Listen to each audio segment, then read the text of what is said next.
സ്റ്റക്കായി നിൽക്കുകയാണ് കൈസ്. ഇന്ന് പണിക്ക് പോകണേ, കൂട്ടത്തിൽ ഈ മഴയത്ത് പണിക്ക് പോകണമെന്നൊക്കെ പറഞ്ഞ് വലിയ ചടങ്ങാണ്.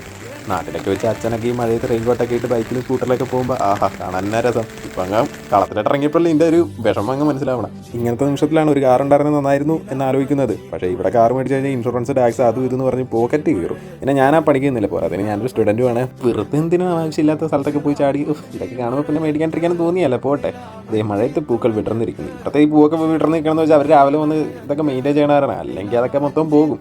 നമുക്ക് സൈഡിൽ കൂടി ഒരു ചിറാപ്പുഞ്ച് പാട്ടൊക്കെ ഇട്ട് അങ്ങ് പോവാം. ഏത് മൂഡ്. ഈ മഴ ആയതുകൊണ്ട് ചെറിയൊരു പേടിയുണ്ട്, ഈ ട്രെയിൻ ഡിലേ ആവും. ഡിലേ ആയിക്കഴിഞ്ഞാൽ ഞാൻ തേഞ്ഞു. അതായത് ഞാൻ 10 മിനിറ്റ് വൈകിയാൽ അവന്മാരുടെ 10, 15, 20 മിനിറ്റിൻ്റെ അങ്ങ് സാലറി കട്ട് ചെയ്ത് കളയും. ചിലപ്പോൾ അരമണിക്കൂർ തന്നെ കട്ട് ചെയ്യും. വെറും ഭ്രാന്തന്മാരായിട്ട് ഇരിക്കണം. അവരെ എങ്ങനെ സാലറി കട്ട് ചെയ്യാമെന്ന് ആലോചിച്ചാണ് ഇരിക്കണം. കണ്ടില്ല, ഈ നനഞ്ഞുകൊണ്ടിരിക്കുന്നത് മൊത്തവും ആപ്പിൾ മരമാണ്. അങ്ങറ്റം വരെ ആപ്പിൾ മരമാണ് നിൽക്കണം. നിറച്ചും ആപ്പിൾ ഉണ്ടായി നിൽക്കണം. ഇത് മൊത്തം വെള്ളം കയറി ചുമ്മാ ഇല്ലാണ്ടായി പോകും. ഇത് കണ്ടോ, ഇത് പഴുത്ത് കഴിയുമ്പോൾ റോഡ് മൊത്തം ആപ്പിളായിരിക്കും. ഉള്ള പുഴുവും പിടിച്ച് ആർക്ക് തിന്നാനും പറ്റിയില്ല. അതാണ് പ്രശ്നം. നമ്മൾ ഈ പാക്കറ്റിലൊക്കെ വന്നതെന്ന് വെച്ചാൽ അത്ര മെയിൻറ്റെയിൻ ചെയ്ത് തന്നെ ഇതൊന്നും നമുക്ക് കഴിക്കാൻ പറ്റില്ല. പഴുത്ത് കഴിഞ്ഞാൽ അതിൻ്റെ ഉള്ളിൽ പുഴുവായിരിക്കും. എന്തെങ്കിലും ഉടനെ ഒരു വിൻറ്റേജ് കാർ പോകണം, എന്നെ ഭംഗിയാണ്.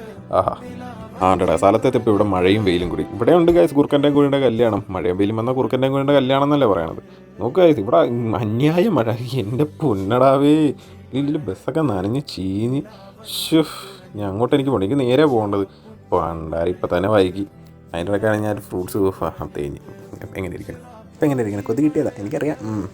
പിന്നെ ഇതൊക്കെ കണ്ട ഇത് തിളങ്ങിയിരിക്കണം. ഇതുവരെ എങ്ങാനും ഓടിക്കഴിഞ്ഞാൽ തല അടിച്ച് അവിടെ കിടക്കും. പിന്നെ പൊക്കിക്കൊണ്ട് വന്ന് ഇവിടെ ആരും വരത്തില്ല, തന്നെ ഏറ്റു കൊണ്ടുവരും. കാരണം നമുക്ക് പയ്യെ അങ്ങ് നടന്നു വെച്ചിട്ട് വൈകിയാലും ആളോട് കാര്യം പറഞ്ഞു കഴിഞ്ഞാൽ പുള്ളിക്ക് മനസ്സിലാവും.